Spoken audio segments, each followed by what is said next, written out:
Welcome to Samba Samba. Enjoy the video. In this video, I will show how to fix ABS VSC and maintenance Reqd light Toyota Prius, updated. Start by connecting an OBD2 scanner, capture the codes, and write them down. Next, check brake fluid, fuses, and sensor wiring for visible issues. Clean connectors gently and clear codes after repairs.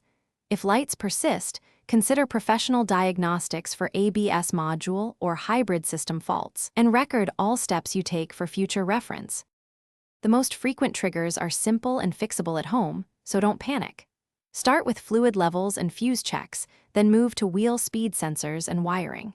Use a clean rag and contact cleaner on connectors, and reseat any loose plugs. After addressing obvious issues, clear the codes and test drive the car to verify lights remain off. If problems continue, seek a shop for module-level testing and repairs.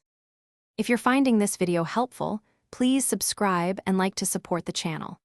Quick recommendation: the Shark AI Ultra Robot Vacuum is great for busy dyers who want a cleaner workspace, and it even responds to voice control for hands-free convenience.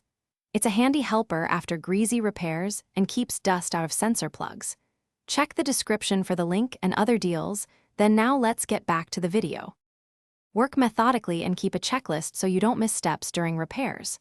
Start with diagnostics, then inspect sensors, wiring, fuses, and the brake system. Replace only parts that fail testing, and always use Toyota-approved fluid and torque specs. After repairs, clear codes and perform a controlled test drive to ensure proper ABS and VSC behavior.